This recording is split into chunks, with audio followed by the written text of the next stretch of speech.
Return to ban. So we may begin OG Dota versus iG.Vitality.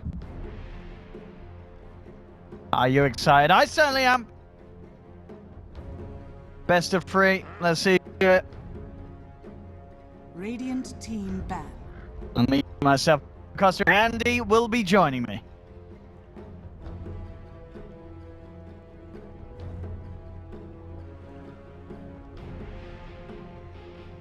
Andy, hello. 10 How are you? seconds remaining. I'm here. I'm doing it. You know. Let's 3 in the go. morning, it's time for. Yeah, what time is it in your part? Is it some weird time? Okay. Is it actually 3:22? It's 3:22. Wow. Well, now 3:22s in OG series. There wasn't really. The last series we watched against EG, there wasn't necessarily any of that. But I feel today the pressure on in my mind for Anna, because we saw Anna at his best, and Anna is not as good as his best yesterday, didn't we? We saw an amazing game from him, and then we saw him struggle on the Invoker in Game 3. Well, it was not only that, but it was the Morph too, right? He had the Morphling game where he was also having a really hard time. I would probably say that that game in particular wasn't really all his fault, because No, absolutely not. The timing just didn't really fit the hero for what the pace of the game is being played, and it just kind of got real messy for him real fast. But we're moving on here. Obviously, they did lose to EG yesterday, so they'll be going up against iG.Vitality, who I have not really seen a whole lot from personally. But after watching OG and Secret, you know, obviously play their own games, I've just come to the realization that, you know, Western teams right now at least are just so much more reactionary than the Chinese teams. So I'm curious to see what Fly has in store here for the series. 10 seconds remaining. Yes, I mean, yeah, it really is, as you said. It's going to be all about 5 seconds remaining. how they react to what iG.V do. I mean, iG.Vitality went up with the Earth Spirit pick, so we saw OG themselves from yesterday, and OG they used something to get their hands on the jump, and of course the it's like the best hero against Earth Spirit. It's like insane. Fly's best hero, I'd say.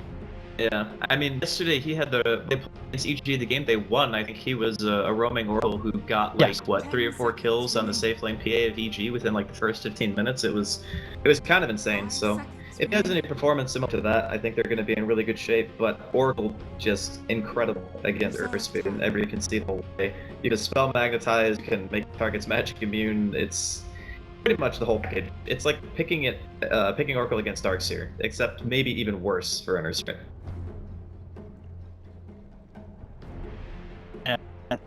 With the Oracle pick as well, I mean, thinking about the other meta picks, obviously Shadow Demon's still in the pool.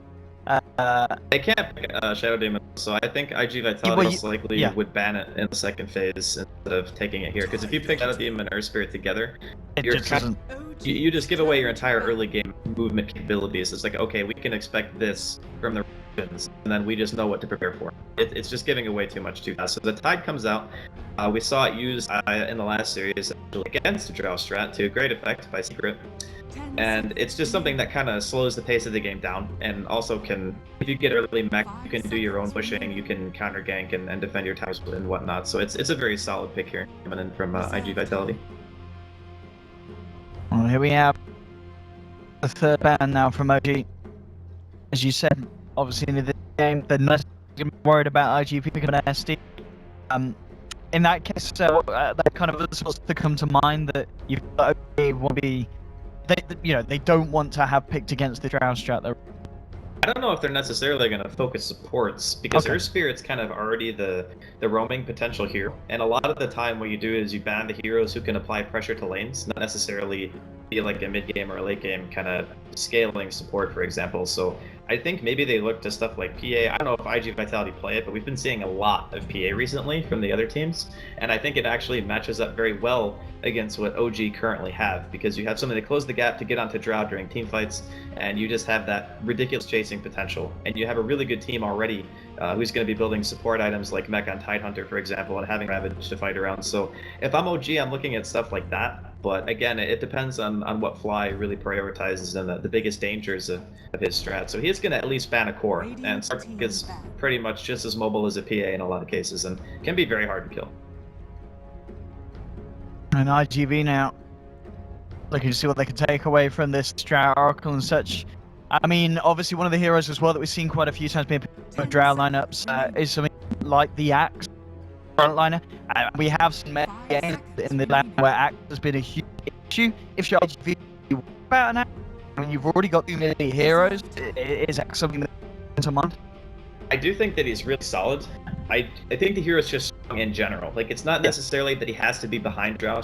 It's just he's good, and he always gets a lot, even if his lane's not, spectacular. We've seen a couple of people play it so far at the MDL, and pretty much all of them have had performances. So I think it's more attributed to just the overall strength of the hero. And I haven't seen S4 in particular play, but I do think that it's probably in his arsenal as one of those initiation heroes, and he loves them. So, and there's one of them. I mean, you're talking about what would be in his arsenal. The puck certainly would be something that comes to mind with S4. And a little bit of a shame it's getting banned out. I guess there was, by all means, every chance they pick it, they've got S4, they've got the drow, or a puck would have been nice. And I guess it's another one of the heroes that can kind of mess with supports like us, Spirit. Well, I also, you could assume that it could be offlane or mid, because, I mean, he has drow aura. Yeah, I guess so that could, yeah. It's kind of one of those things where you're just really worried about OG being able to take fights. One of the scariest things about draw lineups when you have a hero like Axe or a Puck is it gives you the picking potential that pretty much guarantees a building. So when you get a kill, you just get the objective right after the fact, and that makes it much more devastating of a combination. And I think that's what iG.Vitality are more scared about right now. Sniper is a bit interesting. It is very annoying to push into when it comes to high ground, especially since the addition of things like Dragonlance, and he can hold high ground like nobody's business. That's probably Sniper's best attribute, and a lot of drow strategies can fall apart when you're trying to break those tier 3s. So I kind of get where Fly's coming from with the ban. It's just not something we see a lot. I mean, the thing is, I'm looking at this game. I don't think we've seen OG necessarily do it in this current iteration, but I mean, you've got an Oracle, a Drow, Huskar in the pool. If you're iG.Vit, they're a bit of you. We don't want them to have the option of going a Huskar. I mean, they banned the Medusa. I mean, do you think OG could pull out Huskar and anything like this, or is it not? I mean, I'd say because this is it's going to be the pick. Okay, go with OD, which is understandable after obviously the performance we saw yesterday. So no, Huskar would have been okay. The thing about Huskar is they like iG.Vitality haven't picked any of their cores yet, so the 1 and 2 position are still open. Which means that it's a lot easier to counter pick with like an Ursa, or themselves maybe still looking for the PA, stuff like that, which can just completely crush a Huskar pick. It just really depends on what iG.Vitality feel comfortable playing. And like I said, I haven't seen really many of their games, so I don't know what they're gravitate towards and stopping this kind of onslaught here that OG have going. But right now it looks a little bit scary, so they're gonna go ahead and get their hands on Juggernaut. I would say that iG.Vitality are picking like not necessarily super standard, but they're picking very safe heroes. And I think against OG, when they have this kind of draw strategy, it can be dangerous to fall into that trap, because right now they have 3 minutes. I don't see anybody defending towers right now against this early push of OG. They're really reliant on winning their lanes and trying to take team fights, but it's a bit concerning because I think that OG, they can kind of just take all your towers by 15 minutes if they can start. And I mean, with this third melee, Axe is still there if S4 wants to play it. And as you said, the Juggernaut pick maybe more of iG.Vit's comfort rather than reacting to what OG have, because you look at the lineup and they've got in the lead, they've got the saves from both Oracle and OG. The actual Jug always not going to have the easiest times locking. And there it is. Axe. It just fits so nicely here. And I've got to say at the moment, I know the draft's not open, but I feel G's lineup is very, very strong, especially just going on the player to hero performances that we saw yesterday. Yeah, I would agree. I'm liking their draft a lot more. Obviously, we still have another core coming out from iG.Vitality. Looks like it's going to be a safe lane Blade, so it adds a lot of damage. It's a hero who potentially will be ranged during meta. The biggest concern that I have is, playing triple, even potentially quadruple melee into a hero like Axe. He can pressure the lane very hard. If OG decide at some point, because I think that the last pick is most likely from iG.Vitality going to be another support, they can even do like a dual off lane and just go for hard pressure, because Axe +1, having that Terrorblade down there can be crazy. I mean, heck, what's stopping them from just picking like a Dazzle or something like that and just 5-man Dota from like level 7 on the Drow? It would be so incredibly hard for this team to stop. That's my biggest concern right now for iG.Vitality. 5 seconds. This final ban from OG. I mean, still looking to take away the second support. Actually, out Radiant team the ban. silence here. To one of the just be quite new to against heroes save like and such. Gives them ridiculously good team fight. I think that's the main Yeah. reason why they want to avoid it. Because it's already hard enough breaking high ground against Talon and Earth 10 Spirit. seconds But trying to go high ground against an additional global on top of that, and having another way to counter initiate against the axe, like that's another thing too. When you only have one hero who initiates, having a global silence Reserve time. is amazing because it just guarantees there's never going to be any follow, and all the silencer has to fight stand behind, but no matter who gets caught, global, and it's like, okay, well, initiate, or we can't do anything, and sometimes your initiator might actually die if you're the one getting in. A very good ban here from OG. I'm still liking what they're doing a bit more. I can see iG.Vitality kind of pulling out a lot of damage during the mid game. If they do get a good Ravage, they're going to ban the Dazzle, by the way. So As you said, yeah. that would have just been like yeah. unbelievable 5-man push. Just how the hell do we ever stop this? iG.Vit up the final pick. They still need that. Yeah. Second support. It is There going we to be the shadow. I mean, we mentioned it earlier, and you said you weren't a huge fan of the side. Are you a bit Well, it more of was a fan now? because- There's the TB in the jug. I wasn't a fan of picking it No. when you mentioned it the first time. Okay. Yeah. Because it would have given away too much of what their strategy was capable of. Yes. So yeah. oftentimes you don't pick both supports together because they're the heroes who control the tempo in the early game, and they're the ones who decide more or less how the game's going to be played, not the chorus. So IO going to be the last pick here for the side of OG. Gives them a little bit more picking potential. It's great for boosting damage on the Drow when you're pushing, and even tethering axe can be pretty scary. But yeah, I'm still liking OG a bit more. I think the Shadow Demon Terrorblade strat has a chance to scale a little bit better into the mid-late game, but they are going to have a hell of a time stopping OG's onslaught here. Yes, and with the eye pick as well, it's certainly not. I wouldn't say going to be an easy game for the eye. I mean, if there's one mispositioning play from Jerax, he is going to get eaten alive by iG.Vit's lineup. So he has got to be so careful with where he holds himself. But as you certainly adds to the playstyle that OG got to run this match, and it's going to be interesting to see how they stand up to the power of iG.Vit with something that's definitely kind of standard Chinese, you know what I mean? It's the Jug, the Terrorblade, the Shadow Demon Tider. It's stuff that a lot of the teams over there are doing, and understandably so. It's very, very strong, but we'll see how it matches up against OG in this game. So as we get ourselves in, let me get the nice little overlay on. And there we have it, ladies and gentlemen. So this is game 1 of iG.Vit versus OG. Now, last game of the day today here at the MDL lab. And we'll see what lanes we've got going on. Well, at the moment, in fact, we'll hold that thought because it looks like iG.Vit are going to try and get something done here. Level 1, the 5-man smoke, heading into the jungle. I mean, level 1 fight. Does iG.Vit potentially have a clear advantage here, or can OG hit back equally as hard? They can definitely hit back. The scary thing to look at for IG is, you're going to have spin at level 1 on Joke, which is crazy because you can't disable him. It's a lot of damage.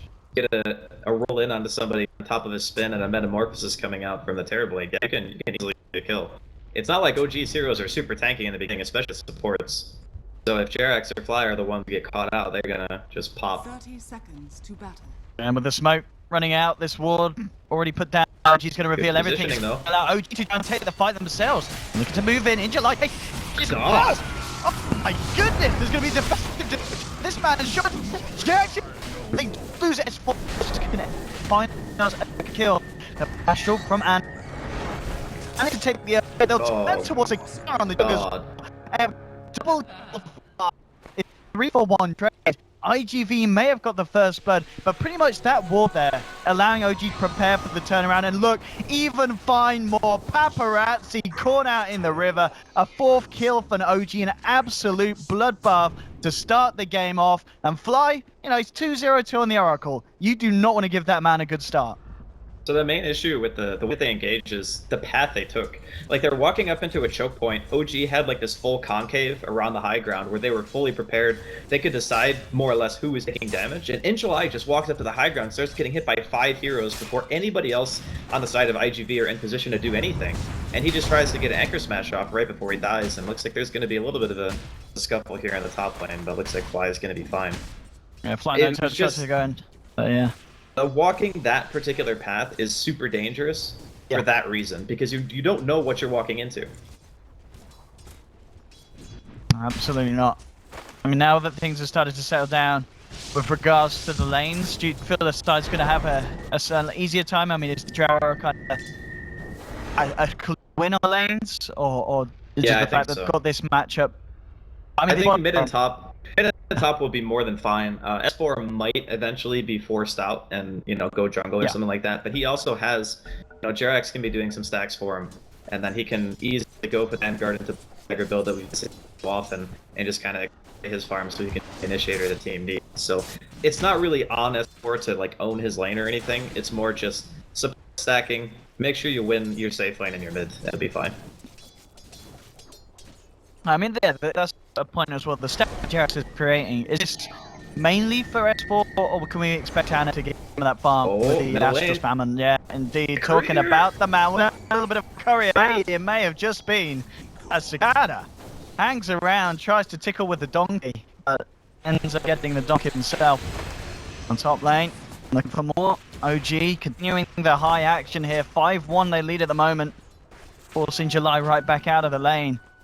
This is certainly a strong start here for the boys from the west. Yeah, this is Cicada wasn't doing too bad until he died, at least in regards of overall CS. The higher level that Anna gets and obviously the Drow gets is going to become more difficult because he's going to get more and more damage. And Ace in here. Well, let's see if they can notice with this one. They've got 3 men closing in onto Anna. This should be a surefire kill. No way to whip that one up as iG.Vit quick to hit back, get themselves a very high priority kill, and get Cicada involved and giving a bit of space as well.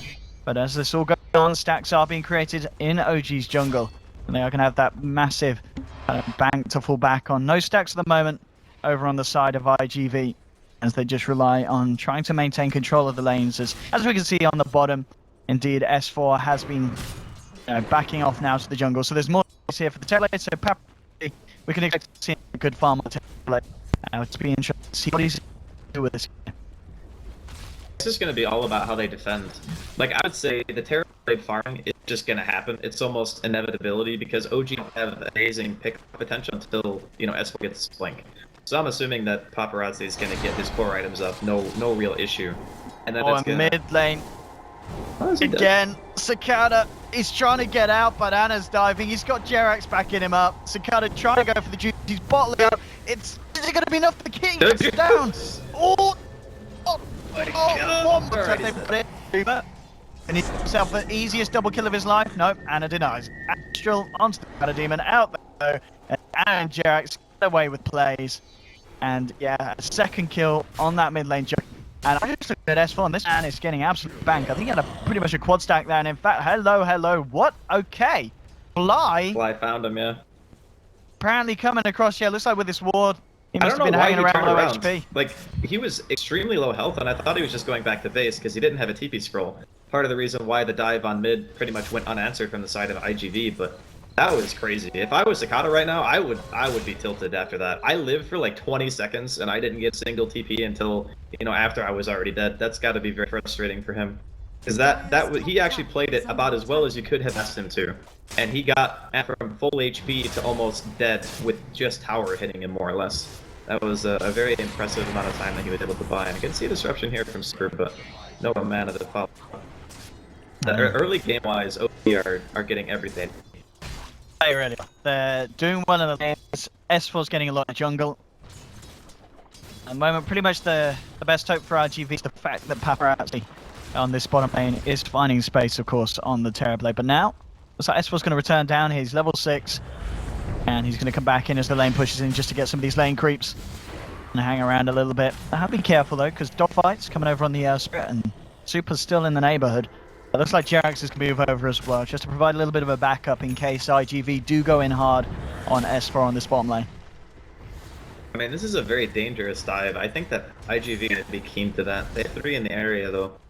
But I think Jerax already revealed himself with Spirit, so they know exactly what they're getting into. I think it's really hard for iG.Vit to be efficient with their supports in the early game, unless, like, Super is going around stacking and stuff. But if he's not constantly watching mid, you saw how heavily OG are prioritizing that matchup, already killing the Juggernaut, 2 times additionally after the first little skirmish in the woods. So it's hard for iG.V. They're kind of getting outpaced here in the early game, and OG's lineup is going to hit its peak much faster than what iG.V is going to be able to. So I'm a little bit concerned, especially that first fight. That was like what, 4 kills pretty much. Yeah, it pretty much. It's a bit of a bloodbath, and it's certainly continued OG's way. I mean, because he flies constantly kind of back and forth across the map around this this stack and an ancient area, just in case he finds one. In fact, he is going to find a super, but yeah, on his own, enough lockdown and kill potential to take down the Shadow Demon. But ancients are being stacked now. iG.V, and this time there's no ancient granite column refusing to move. Yeah, what's up with that? I don't know. This game has so many like small bugs that just don't make any sense. I need to be careful here. Why is line level 3, but he can still front load a fair amount of damage, and marksmanship is look up at this. too. iG.V, I think they've caught onto what Fly's doing. Oh, they're but coming over. Oh, he reveals the smoke! Fly, you sneaky little boy. And that ward is actually so good. His positioning too. He's just playing around the ward so well because he realizes that if they want to gank the draw, which No-Tail might still be dead. Yeah, I mean, they had eyes on this. Oh, No-Tail. Yeah, he's gone. I don't know how he dies like that. That was actually pretty bad. They should have seen, yeah, they definitely saw the smoke come up under the cover of their ward, so, yeah, just, It could have been miscommunication. He might have thought that Jerax would have been able to tether to him, and he would have been able to get away, but unfortunately Jerax doesn't have boots. So if he had boots, maybe he's able to tether in time, get the overcharge off and heal him a bit, maybe get the save. But miscommunication, maybe no stayed too long. That was, oh, Skyler looking for the Omni here. Fly, he can't play his way out this one, or maybe he can. Oh, no, he can't.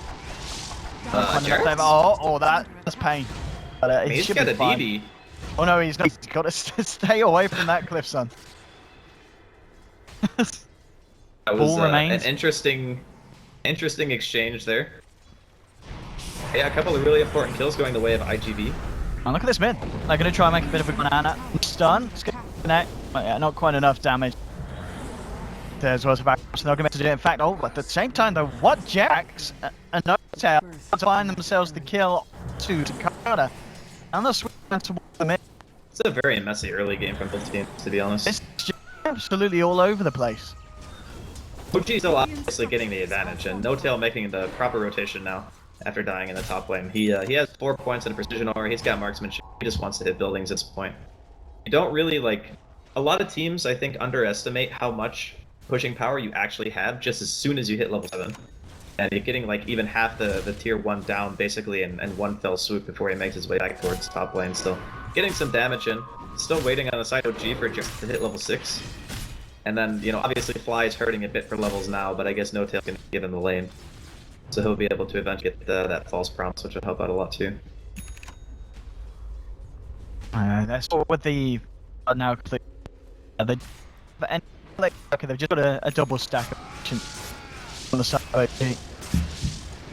And Jerax getting some nice was down. Does have eyes on Cicada, but unlikely to want to do anything even to help of Anna here. But they might try, but there's 3 heroes on iG.V here. Anna's got to be careful. Anna in a bit of trouble. Demonic Purchase jump forward. He asks himself. Look at these TPs.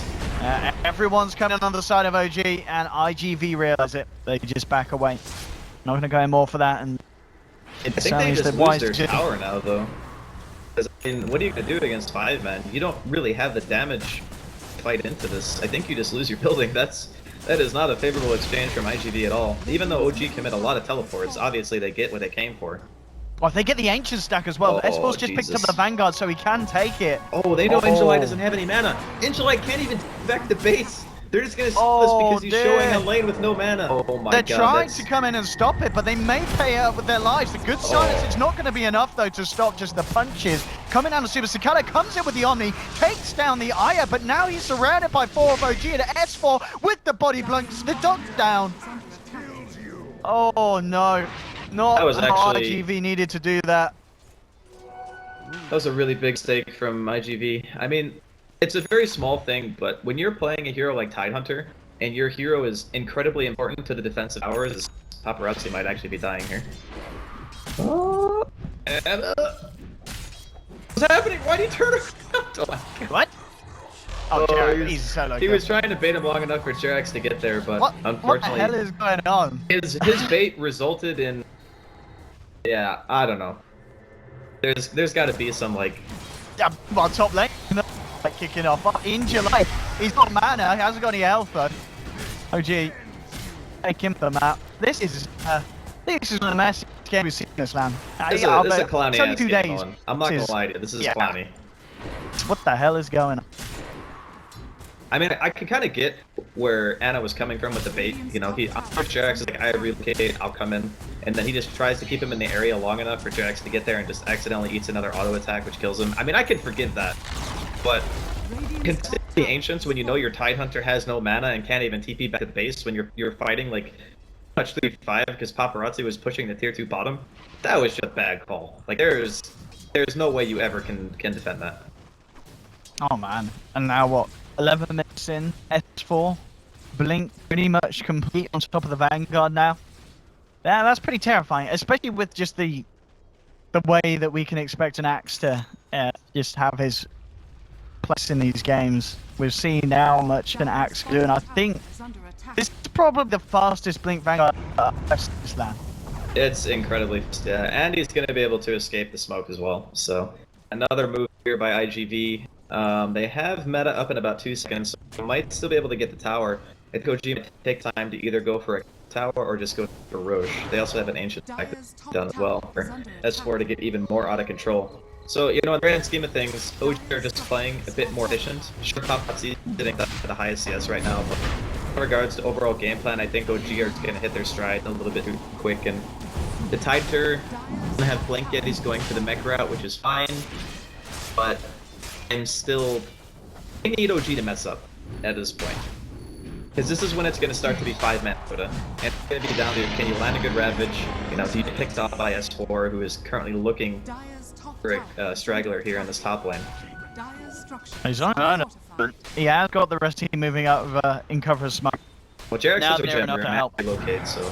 Yeah, they can help him. Then S4 goes for the Shadow Demon. The backup's there with the silencers out. Now we can expect the red iG.Vit just get themselves out of there. And that's in the play as iG.Vit back off. As you said, iG.Vit more space. Do still have Paparazzi at the top of the network. He is picking up very nicely in farm on the Terrorblade. It's just elsewhere in the lineup that the team is certainly suffering at this stage. The issue is even though he's the highest net worth now, well, he might be dead. S4 We'll see what happens. comes in, lands the call, there's a relocate cover as well. No turns up, the Silence is there. S4 sending it up across that, allowing for these relocates. And just King, as we're saying, the effect is really doing well on the iG.Vit. It's not just that though. Even if you're farming extremely well, there comes a time when you're using all your towers because the drought strategies can stay online. Like, only 100 people more experience until no tail got level 2 marksmanship. That boosts your damage even more. You already got Roshan. All the objectives are pretty much being checked off one by one. And they're even still keeping the other tier 1 alive. It's still like 80% health. iG.Vit don't really have the greatest team at punishing in regards to push to set Paparazzi. He needs to be in position and alive to do that. And also consider, for him to do that, he needs backup because they have to relocate an axe. And if he gets caught by that, he's gonna die. So somehow... Axe. Yeah, the man's got a before Tidehunter. This game is like already out of hand. And this is what I was really concerned with when I saw, you know, iG picking Earth Spirit and Jug Tide. He needs something that's going to be able to either win a lane or dictate some kind of tempo. And they just don't have those here. Because Earth Spirit on his own, he can't really get a kill on a lane. Unless he has like the Shadow Demon there together with him, which is how I actually killed Anna the first time. Yeah, I'm very concerned. If you're not, you're feeling pretty good right now. Yeah, be the case. In iG.Vit, trying to poke a little bit at the tier 2, but understandably they'll be very scared of and is doing and it's with the rest of the there, popping the closed gap. Maybe it's up. For the little bit of boost. It's a good juke. He's now. The rest of them as well. So Yeah, they even blow iG.Vit the able to stand. avoid this. Yeah. I mean, the more space that they create like that, better off they're going to be. Because they'll still last long enough where Paparazzi's Terrorblade, Shadow Disruption illusions will start to become, you know, a little bit scary. Granted, they are playing against an OD, so OD much one-shot illusion every state of the game. Let's see. He is certainly dead. These wards from OG. We have the one here. We have the one here earlier. We're also able to use it on absolutely just there the right. Able to find the Carter. Getting a little hungry. Maybe thinking about walking in for an flash, but Anna. He's going to hang around. He's going to go for the Blade Fury TP. It looks like the damage isn't there, so he will escape just in time. But you've got to try and keep the map a little bit safe and make sure that Paparazzi can find his space. At the moment, S4 sitting at the top of the network, 1.3k. You know, we were saying in the draft how the Axe pick would have looked to be a strong one, and S4 certainly going at us that this is a perfect game for Axe, and he's just absolutely amazingly. Yeah, I mean, he did have a lot of help for his team as well. Getting the stats boosted him into that position. You know, where we saw Velo the other day, he just gets everything from his team, and then he just carries. They missed the call here. We're going to have a relocate as well. Going to go for the Blade Fury. He doesn't have TP, but he does have his team. But the team, be quick to 3-man round. He's going to keep their potential. Anna, don't defensively disrupted. Dying Anna now trying to back get a pretty damage on. Will be had the ages for round 2. No one else to die as yet. Still in the tree. Still has. He's going to. Anna, but again, Anna has the Astral. No, S4 with a 3-man call. The 3-man got there. S4. Oh my goodness, OG. Making it absolutely impossible for OG to fight into them. My God, that was that 4 heroes, right? It was a 3 or 4 heroes. I thought he got Cicada. Maybe he didn't. I mean, getting to who are you banning? I mean, I think Flies Oracle. You cannot let this man play Oracle. I think a lot of things happened in the draft that just didn't really favor them. Like, they got counterpicked to Oracle. Maybe, I mean, if I look at this draft again, I actually think that they just did the research of these picks at all. They knew that Fly played Oracle. They know that OG plays Drought. Yeah. It's like, they just were willing to play against, you know, some of their better heroes, and they were just like, yeah, whatever, we're gonna do our thing. Like, it was a solid outcast by the team, but I felt like they also outplayed them. I mean, sure, you can say in the beginning of the game, losing those 4 heroes and Cicada getting ganked again probably put them, you know, too far behind to really recover. But at the same time, I didn't really think IG were gonna have the room to take this function anyway. Because they're running into this problem where Paparazzi needs to be farming on his own all the time. But he also needs to be off the map all the time, because if he's not, he's going to get relocate ganked or killed by S4. If you're doing that, you're not applying any lane pressure. And if you're not applying any lane pressure, you're not doing anything. You're just jungle creeps. It just makes the hero a non-factor. And that's the big struggle right now. Is trying to find space for him to farm while not dying. Radiant's middle tower has fallen. Oh, at the moment, yeah. Deep in the tree. He's trying to cut himself even. He's looking for the escape. Status up here. That's how deep in the woods he is. It's not great. He can't go. And that's the strength of having the IO and the Axe together. It just applies so much to you on the map. As a core, you can't feel safe to farm a creep wave. You can't apply lane pressure. He's out now. He's done. He's done. He's had his fun. Oh, I mean, boy. I would actually. I don't really think any team with this lineup would be able to make much more happen, barring like the early game fight. Like that's probably the one thing where you can look and say, oh, maybe if this happened, our game would have been better. Or maybe if we did try to contest our ancient 3v5, when we didn't have Ravage or even our Paparazzi Terrorblade at the team fight, maybe this game would have went better. It was more than just the draft, but the draft definitely handled it. iG. Well, let's take tier 1 from the mid lane, but of course up top, tier 1 and tier 2 go down. S4 has just to the BKB, I mean 20 minutes in. Blade Mail, BK. Radiant's top tower Absolutely is under attack. ridiculous Dire's for this middle act tower at this is stage. under attack. Oh, to Definitely stop the push. Oh, fly! Oh, head.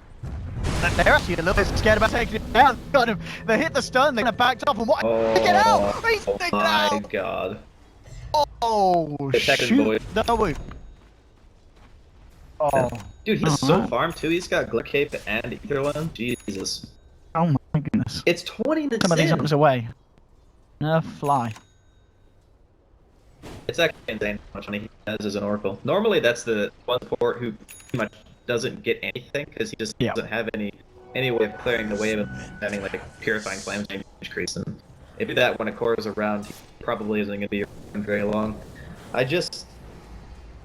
They need another good Blink Ravage, similar to the one they had when they were defending the tier 2 bottom. Like, that was a bit of a glimmer of hope because they managed to take down Ana. If they didn't have Aegis there, they would have been a successful fight from iG.Vit.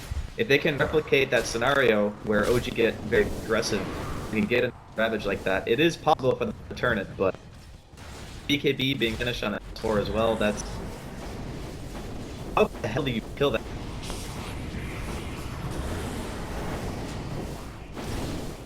Oh, this is getting crazy. iG.Vit needs something huge. It's 12 man around. That's what they is cool. Man, he's a Rupture somehow. And then Is Slay. he still building his Mac? No. He bought the chainmail and then he decided that Okay, to go that back. Mac probably wasn't going to work because some way to actually start the fight. Blink, which I think is the right call, no question. Can make another big play. Alright, think about the job. Nice.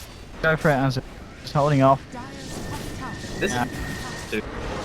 is that once the lineup of OG gets to your tower and they have that really nice concave, it's increasingly difficult for people like to initiate, especially if you have this juggernaut. Oh, Yeah. look at this timing. Bye. Roshan, please. There we he go. pinged it? He saw it, okay. Yeah, he pretty much just typed in on Roche or something there. Fly with the hacks. And I don't OG. I don't know what they're supposed to.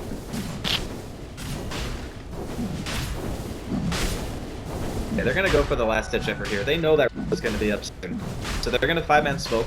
Oh, can they actually get there in time?